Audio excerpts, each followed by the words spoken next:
On a un pays formidable, formidable. Mais mon Dieu qu'il est trop centralisé. De répondre à la question pourquoi. Pourquoi je parle aussi souvent des classes moyennes? Parce que c'est ma vie.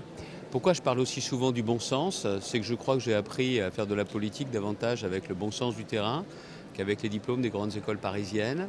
Pourquoi je crois autant au travail? Parce que c'est aussi comme ça que mes parents ont pu gravir les échelons dans la société. Et au final, beaucoup de gens me disent mais on ne te connaît pas si bien que ça.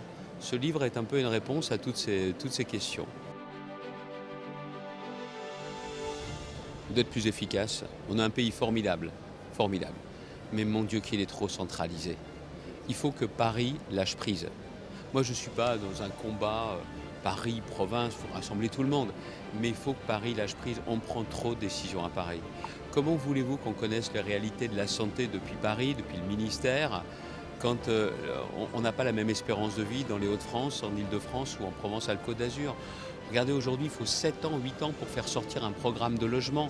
Mais qu'on nous donne les clés à nous dans les Hauts-de-France, vous allez voir, si on met 7 ou 8 ans pour sortir un projet. Pourquoi? Parce que quand vous êtes élu, sur le terrain, vous êtes à portée d'engueulade. Et si vous ne faites pas votre boulot, les gens vous disent aussitôt, et vous devez tenir compte de cela.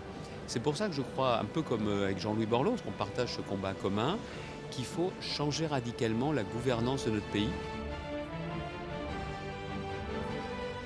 Qu'on arrête de dire à nos jeunes qu'on tient à eux et qu'on le fasse vraiment et qu'on le montre vraiment. Moi, je suis pour qu'il y ait un pacte générationnel dans notre société.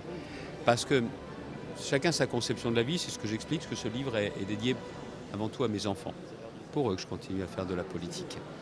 Et si on estime qu'on n'est que de passage, on doit transmettre, et c'est assez jeune.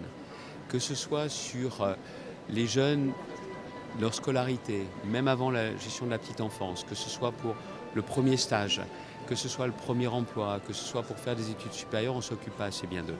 Et il faut que notre société se tourne à nouveau vers les jeunes, mais pas en parole et en acte. Je crois profondément à cela. Et un journaliste me disait l'autre jour, c'est marrant parce que vous dites que vous avez eu une enfance heureuse. Tout le monde est plutôt à dire qu'on a eu une enfance malheureuse, que du coup... Non, j'ai eu une enfance heureuse, mais je fais de la politique pour que tous les enfants puissent avoir cette enfance heureuse et de vraies perspectives.